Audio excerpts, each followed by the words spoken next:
We are Wortcraft, and we want to introduce you to the all-in-one home brewer. My name is Christopher Lionetti. This is Brian Hunt, Matt Tate, and Owen Durham. Here at Wortcraft, we have a simple mission statement to provide an affordable and convenient home brewing system to aspiring hobbyists in the United States to make their own customizable beer recipes. In 2013, the AHA, American Home Brewer Association, conducted a market survey on all the home brewers in America.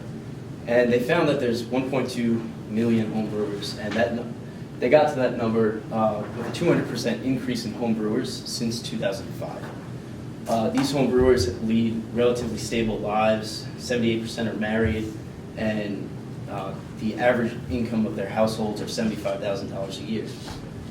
That means that there's potential disposable income for our product. If you go back a little. Furthermore, the spread, as you can see, is even across the country, so we can market our product nationally. There are some current problems with home brewing. Some of them include just some processes are too automated or just not automated enough, leading to deviations in temperature or product taste. Furthermore, some products can be too expensive to make your own home brew, with some ranging over $1,000. Finally, carbonation and transfer processes can be some of the more difficult parts of the beer making process at home, and these are what Wortcraft thinks they could kind of improve upon. Now, when we go to make these improvements, the first thing we want to make sure is that no one else has already made these improvements or brought them to market. So we conducted a patent search, and we looked at 6 different patents held by 4 different parties. The first party, Pico Brew, held 3 patents, and their patents basically were for a system of multiple removable reservoirs with a circulating system for steeping grain. And basically what that means is that each separate phase of the fermentation process took place in a different part of their unit. And each of these parts is removable for cleaning or whatever else. The next patent we looked at was called Reusable Vessel for Dispensing Beverages. This one uses a rectangular plastic keg pressurized with carbon dioxide or nitrogen cartridges. We don't expect to infringe on this patent because we're going to try to use a standard cylindrical keg off the shelf and a standard carbon dioxide tank also off the shelf. The third patent we looked at the third party was a patent called Beer Brewing System and Method. This is a large apparatus similar to Pico Brew with separate compartments like Pico Brew for each stage of the brewing process. And like Pico Brew, we don't expect to infringe on this patent because we're going to try to make a system that has the whole fermentation process take place in a single stage. The last patent we looked at was called Combined Brewing System, and this was single unit for fermentation. The entire process took place in one vessel, but after fermentation was complete, this patent opted to remove the yeast from the vessel using a dump valve rather than removing the beer. In our case, we're going to be removing the beer from the vessel rather than removing yeast, so we don't expect to infringe on this patent either. Right, so considering some of the current issues with home brewing, a lot of the problems that Chris mentioned, under automation, over automation, pressurization, things like that, we broke what we wanted to do with our design into several key areas that we thought had room for improvement and development within our project. The first one, we really want to maintain flexibility with our design. We want the users to be able to have a product that they can brew what they want to brew, how they want to brew it, but at the same time, focus on optimization implementation of control schemes for fermentation, pressurization, and any kind of fluid transfer that goes on in the process. So we've talked a little bit about our process, but how is it going to shake out in practice? What we've essentially envisioned here is one long automatic phase sandwiched in between 2 of the manual phases, which are considered to be the more fun parts of home brewing. In the first manual phase, water is added to the fermenter and heated manually. The grain is steeped manually, and the grain is removed, yeast is added, and the fermenter is sealed up, all manually. A lot of home brewers enjoy this phase of the process because it allows them to customize their recipes and try out different flavors of beer. At this point, the automatic phase can begin, and during this phase, the beer ferments in the sealed fermenter for about 2 weeks. When the fermentation is completed, and we'll talk in a little bit about how the system knows when fermentation is completed, the beer is transferred automatically into the keg, where it's pressurized with carbon dioxide to carbonate the beer. At this point, the last manual phase can begin, where the keg pressure is manually reduced from carbonation pressure to serving pressure, and the keg can be served in place or it can be removed and served elsewhere. So we need to be mindful here of any material compatibility issues, and there are two big design constraints we're looking at for our materials. The first one is that any material that comes into contact with the beer has to be food grade compatible. That means any metals need to be stainless steel and any plastics need to be food grade plastic. The next design constraint is that the fermenter material, since it has high temperatures involved during the boil up and steeping phases, any materials in the fermenter need to be able to withstand boiling temperatures.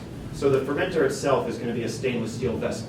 And one further design constraint we're looking at here is based on our choice of heater. We're using an induction heater for the fermenter, which uses alternating magnetic fields to heat the vessel. So the fermenter needs to be not just stainless steel, but a certain series of stainless steel to be induction compatible. In our case, we've selected the 400 series for our production unit because of its low cost and induction compatibility.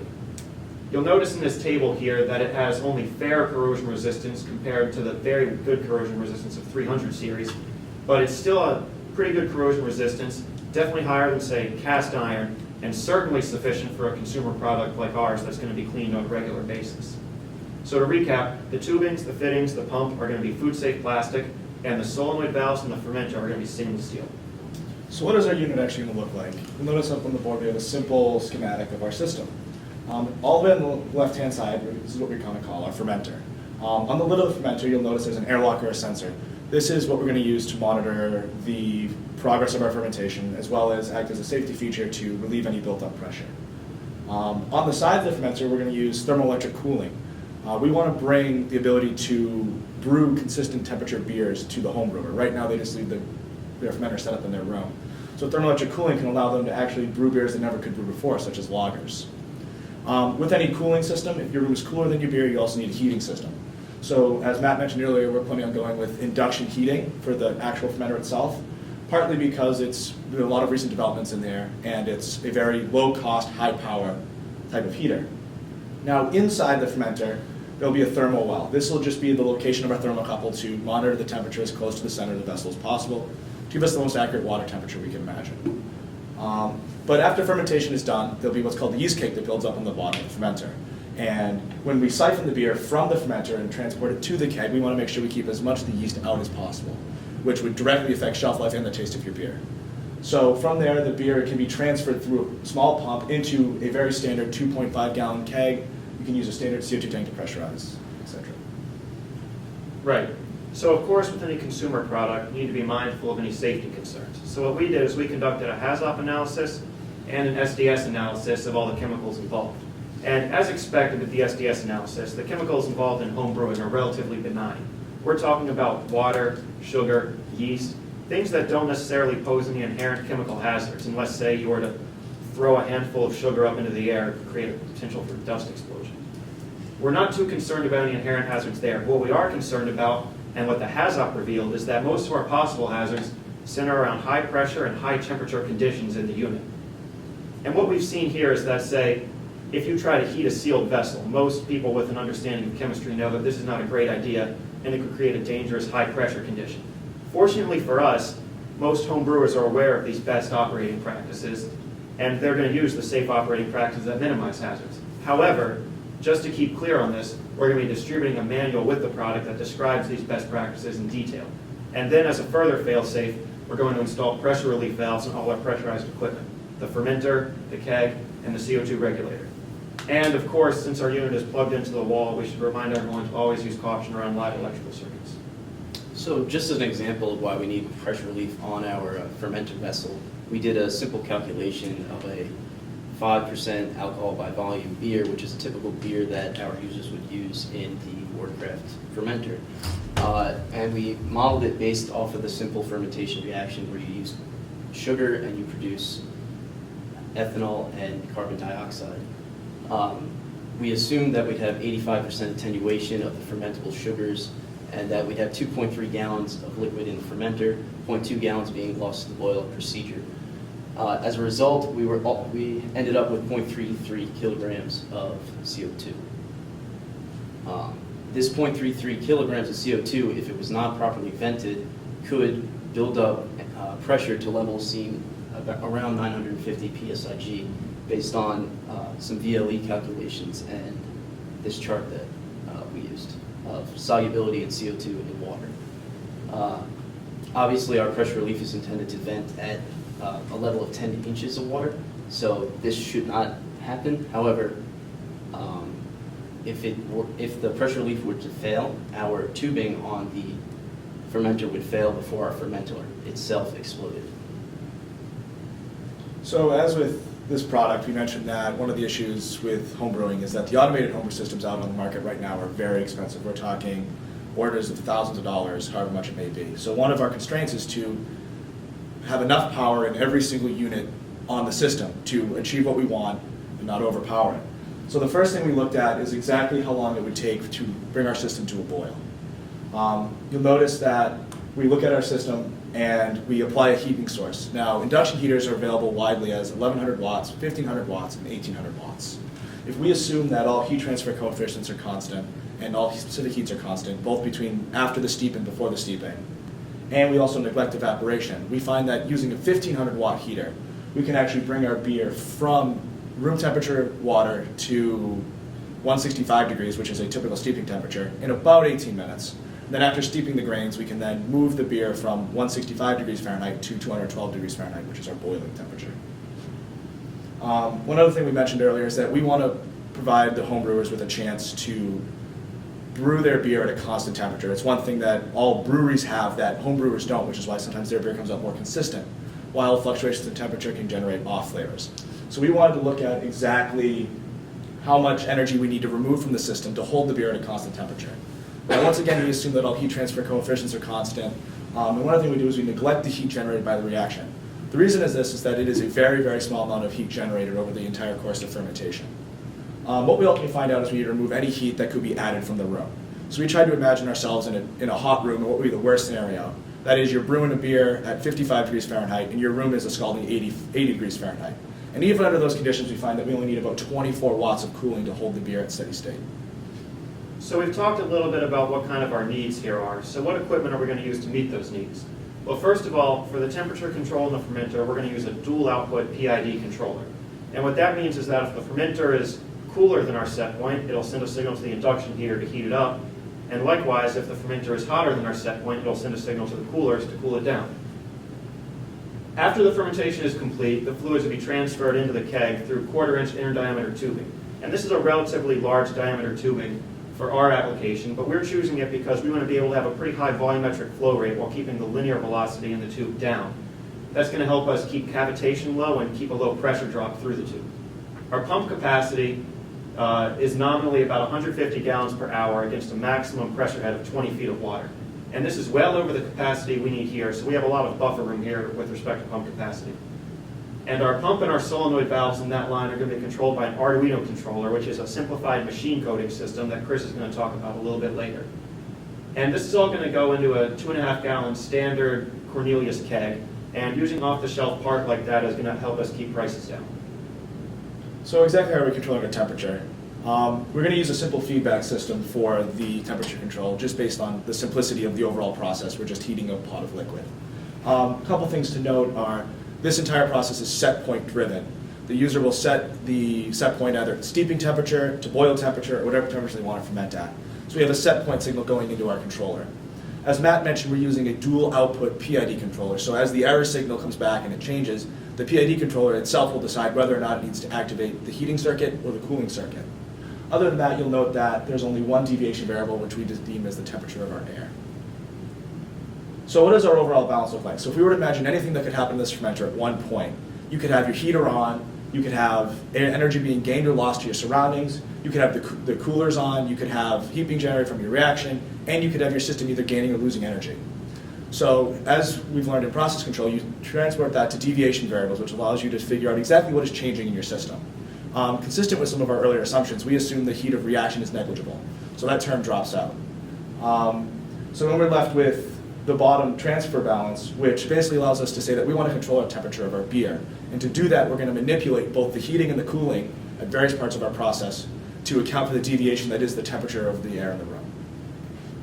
So once we had a good idea of how we wanted to control our system and what kind of equipment we wanted to use to build it, we contacted the department, and they were so kind as to help us get the parts needed to build our prototype, as you can see here.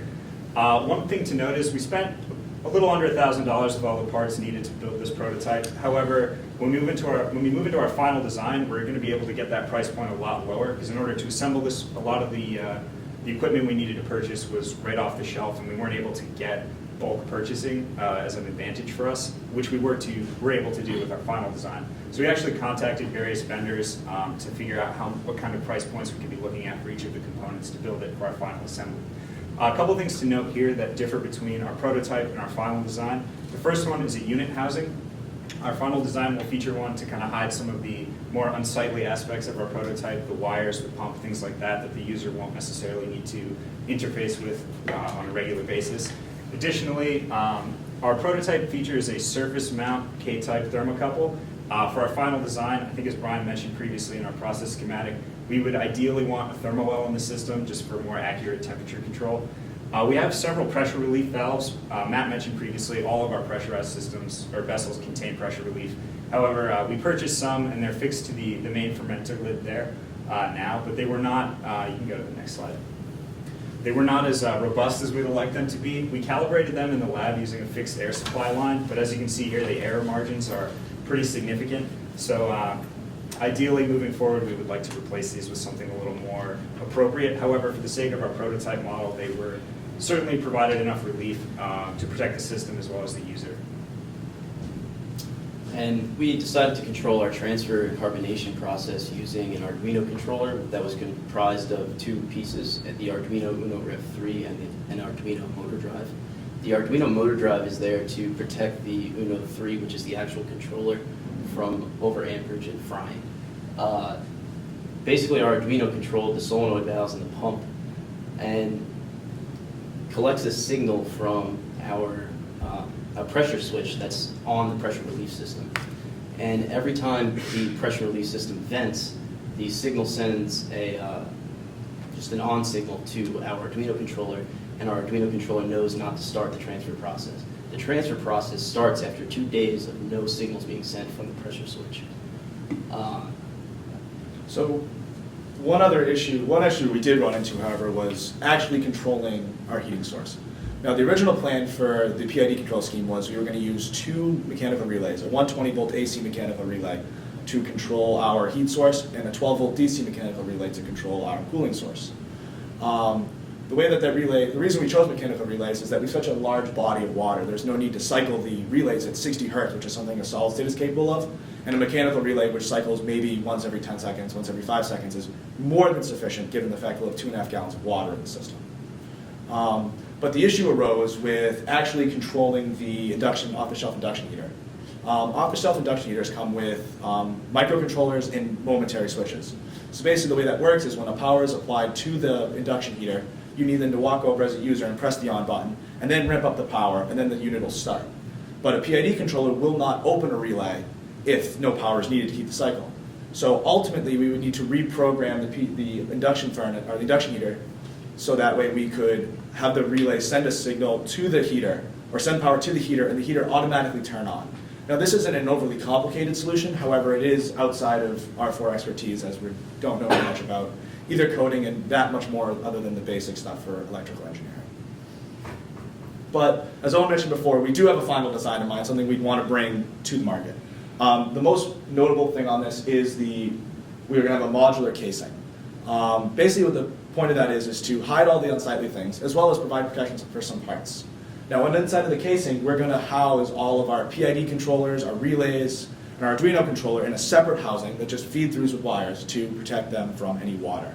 We don't foresee any failures in the immediate future. However, if anything were to go wrong, it would really stink if the entire unit was to fail rather than a piece of tubing. Other stuff to note is that the fermenter and the keg are both removable from this system. There are two reasons for that. We want the fermenter removable so that way you can actually put it in a sink and you can clean it after you're done brewing a beer, if you want to really give it a good scrub, everything else. The second removable feature for the keg is that we don't want you to have to stop brewing beer once your beer is done. You can take that keg out, you can go to your friend's house, put a new keg in, start a new batch and walk away, and you can put your other keg in storage. Like I said, one of our competitors stores their beer on a bed of yeast. you've got about a week to drink it. So you really can't store that. But ours, we take it off the bed of yeast, so it has a much longer shelf life as long as it's kept cold. So moving forward to our process P&ID, this is largely similar to the P&ID that we came up with our prototype, with a couple of main differences. But really the point here is just to emphasize the use of the PID controller, regulating our temperature aspects, being via the induction plate as well as the thermoelectric generators, and the Arduino control system, which will regulate our solenoid valves and the pump. So every one of our solenoid valves is fail closed, just as a safety precaution. And once again, just to reiterate, all of our pressurized vessels are fit with their own relief systems. The CO2 tank has a pressure relief system on the regulator. On the low end side, I think it's 60 psi, and the keg is rated to, or not rated to, excuse me, has a relief system that will trigger at 55 psi, and our fermentation vessel around 10 inches of water based on that control scheme that Chris mentioned previously. Now, one of the things that should jump out to you when you consider our business plan is how low our capital investments are. Our total capital cost up front is going to be about $1.3 million. And the reason we're able to get that so low is we're just assembling mostly off-the-shelf components with very little machining in a warehouse. No lab, no chemical plant, no fabrication plant. And having these capital costs that low is great news for our payback period and our net present value, which we're going to talk about a little bit later. We selected Austin, Texas for our warehouse because it's a pretty centralized hub for travel and as a vibrant local beer culture. Our initial target is going to be about 10,000 units annually, and this corresponds to approximately 1% of the homebrew market. We're going to sell and distribute through a web store to keep costs down to us and our consumers, and our units are going to cost about $560 to make and retail for about $900, which corresponds to $340 of gross profit per unit, or about 60% markup. And this is kind of a steep markup, but we think the market will definitely bear it because our leading competitor, Pico Group, retails for $1,200, and you have to buy separately the keg and the carbon dioxide tank, which will add a couple $100 on top of that price as well. All right, so we, as Matt said, we selected an assembly facility in Austin, Texas. The location, I believe, is 54,000 square feet, which gives us a lot of room to scale up our process should we decide to later. But we'll get into that in just a minute. But we estimated we need about 24 employees to complete our manufacturing process, which we've divided into 4 main sections: shipping, receiving, quality control, and our assembly team. So this is a possibility of what our floor plan could look like. So our manufacturing process, despite being split into those 4 areas, is divided into 6 key steps. We have incoming material, which will be handled by our receiving team. And then we have a first incoming inspection of the parts, which will just to make sure they're all in good working order to continue with the assembly process. And then we'll have vessel milling, where our fermenter will be drilled with holes to fit the pressure relief systems as well as the thermal well for our temperature control. We'll move on to general assembly, where the tubing, the actual devices themselves, and things of that nature will be fit to the unit and it will be completely assembled. At which point we'll move on to our final inspection just to test the seals, make sure the unit is functional and it's ready for packaging, and then finally shipping out to our customers. So as far as getting our customers to actually know about our product, we've decided to start our advertising in Austin at local brew stores. We believe that they will come and see our product and think, oh, let's get high tech here. Our next step would be to partner with brew companies that are already out there that supply the 2.5 gallon recipes that would be perfect for our product. Examples are Mr. Beer Kid or Northern Gravity Brewer or High Gravity Brewer. These are all at Target you could buy. Next, we'd like to get into the newsletter game.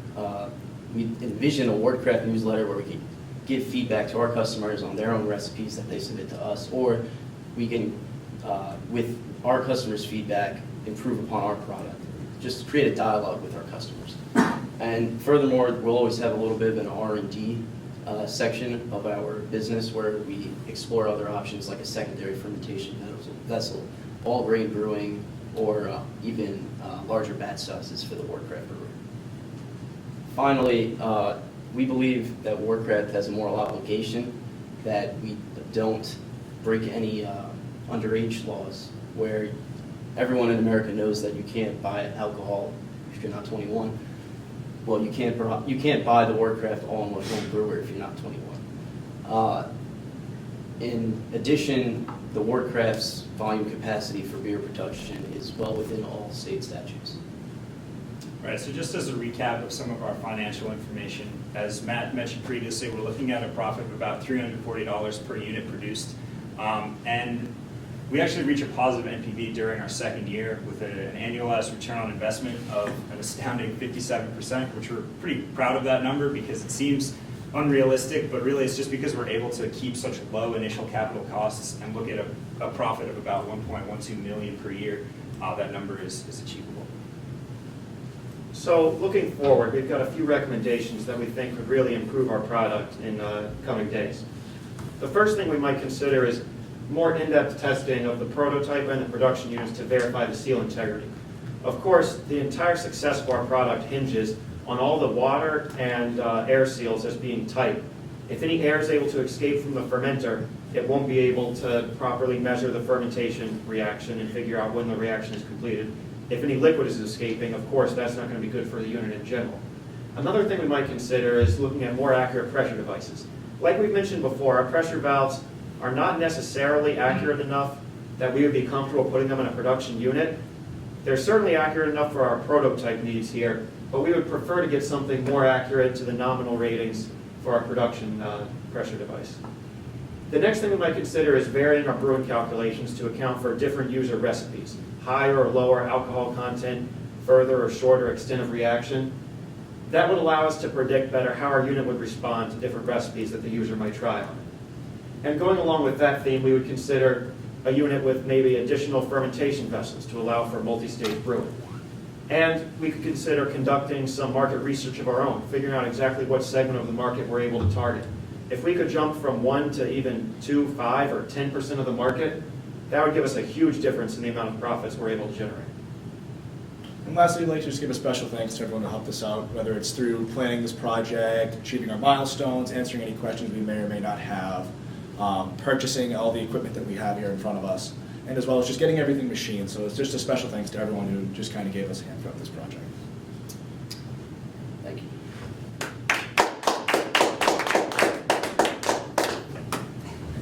Any questions? Sure. I have two, one of which I was concerned about the whole pressure modulation, the whole pressure regulation system, particularly when I saw how much CO2 and what the potential pressure could be. And I applaud you for looking into that in the future and recognizing that it's a very important consideration. So the question goes away since you're going to be doing more work on it. However, the 1/4-inch tubing that you're going to use for transfers, in my humble opinion, feels very small gauge tubing. And at low pressure, it's going to take a long time to move even 2.5 gallons in a 1/4-inch tube. Why wouldn't you go to 3/8? I can speak a little bit to the tubing. What we found with the tubing is that 1/4-inch tubing, we can get a velocity, I think, of around 1 foot per second in the tubing for a transfer time for 2.5 gallons on the order of, I think, 10 or 15 minutes. I'd have to double check the exact numbers on that, but It feels about right. But we feel like the order of minutes is an acceptable time to be transferring, because even with larger diameter tubing, we would be concerned about too high of a volumetric flow rate. With a centrifugal pump, you're going to generate quite a bit of pressure. And when you exit the tube, or when that pressure decreases, you're going to lose your CO2. So I think larger diameter. Right. As far as the losing the CO2, the beer is not necessarily carbonated before it enters the keg.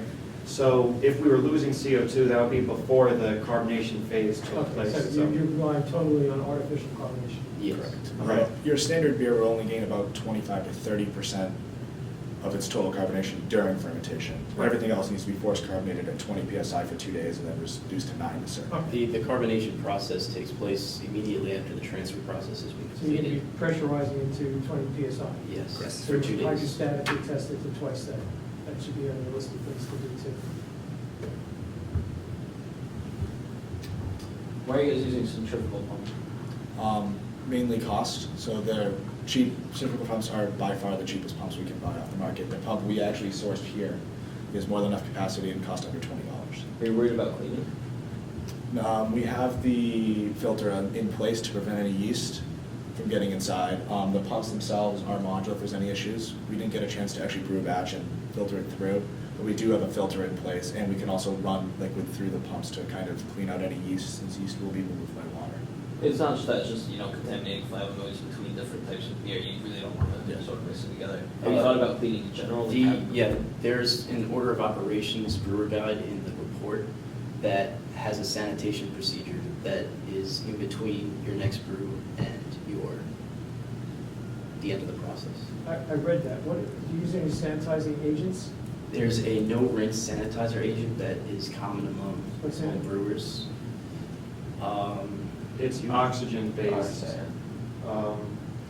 it's Basically- oxygen-based, what will that do to 400 series stainless?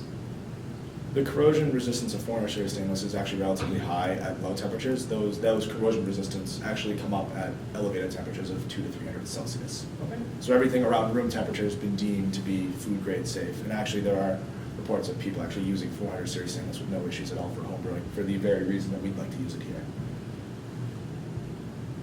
Why not use peristaltic?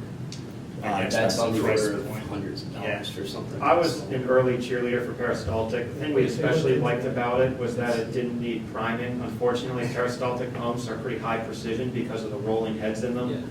So they're a very expensive. Yeah, we also wouldn't want the user to have to calibrate the peristaltic pump themselves, or if something just went Well, you wouldn't wrong. need to calibrate it, really, right? Well, they're very precise in how you move the rotors, so if you move them too far away, you won't get any pressure hit. Cheap Yeah. pumps are not even adjustable. Yeah. Yeah, Peristaltic. also not to mention that for good care of peristaltic pumps, you should actually disengage them in storage. So that would require the user to walk over, engage his peristaltic pump right before he believes his fermentation may or may not be complete. We don't- And that would add us so much software that we would need to do so he can monitor it himself, that we'd actually end up quite near the price range of some of these more expensive brewers, which we're trying to simplify a little bit. We'd here also with this like to unit. prevent the user from tampering inside the modular unit itself, because we don't want them to mess up the product for themselves. Matt? Are you concerned with off flavors from fermenting on any cold break or hot break proteins or hot particles that exist in the boil? It's a slight concern. It is a much larger concern for all grain brewing itself. But since the initial plan for this is actually to pair with Mr. Beer and things of that nature, we're going to be using liquid malt as dry. You still may have a little bit of off flavors in it, but it won't be as significant as something else. And considering that Pico Brew is literally stored on the yeast itself throughout its shelf life, we envision something that will go to a keg to be much better tasting. Yeah, we feel that this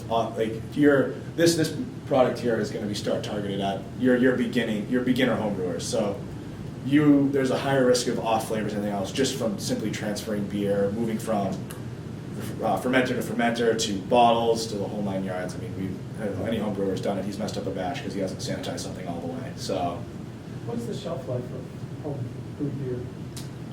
in the In the bottle. refrigerator?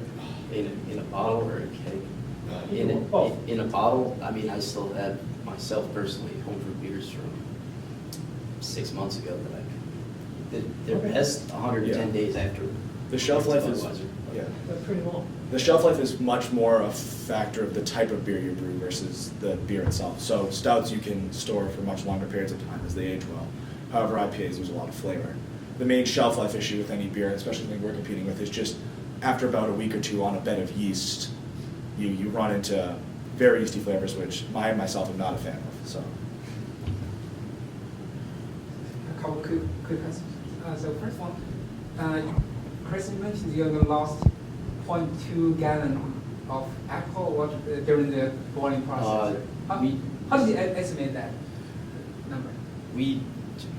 To be honest, that was just from doing the homebrew ourselves, and we generally see about 0.4 gallons lost during a Over 5 5-gallon batch, so I just halved it. So that's water and alcohol. Right? Yeah. There's no- it's not alcohol. No, it's no, just no water. alcohol, just water, yeah. This is before the beer Before ingredients are added to the fermentation. water. Yeah, the properties of the liquid itself actually rapidly change Oh, so you- during the phase as you add So malt you and don't, sugars. you don't care about how much you lost, it's usually just water. It was just an assumption so we could get a calculation. The second is your pricing. So, looks like you guys are selling a better product than the Pick Brew, right? They sell, and they don't sell for 1,200. You just sell only 900. Yeah, so You are leaving too much of the profit. So a lot of the reason their product is so much more expensive is because it features so much more automation. I mean, like what we're trying to do here is really focus on the fun parts of the brewing and automating the tedious, boring things that nobody really wants to do. But the Pico Brew system is more of just you push the button, you come back later, and now you have beer. And so I think their model was a lot more expensive to manufacture as a result of so much more control and things like that. And one other thing Pico Brew doesn't look at is a lot of brewers, when they start brewing, they start with what's called extract brewing, which is all your fermentable sugars have been extracted for you somewhere else, and you just have to add it to your liquid. Pico Brew actually uses an all-grain system as well, which involves recirculating mash and a whole bunch of other intricate parts that this unit itself, at least for what it does, doesn't really need. And from reviews we've read, that your Mr. Beer Kid type of beer will make a similar product to a Pico Brew. So.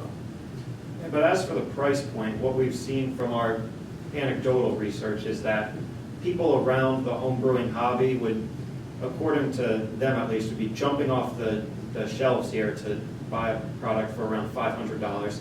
For under $1,000, this would be something that they would definitely be interested in. Above $1,000 or so, this is where their interest in the consumer interest rapidly starts to trail off, despite how good any product is. I've been trying to convince them to, and I've been unsuccessful, to go see ChE and see if they can find some serious way to commercialize it, because it looks very good. They've got a niche in the market which appears real. They've got low cost, a couple of items to work out, but I think it could be a real venture. ChE, he runs the mostly on the entrepreneurs center. Okay. We do have time this week, so it's not We have been talking more among ourselves to maybe do so as time has gone on. You don't have to give up any of the business to them either. They're just going to help you. It comes out of your tuition money and some people's donations. Sounds good. All right. Well, Excellent. thank you. Congratulations. Yeah. Job well done.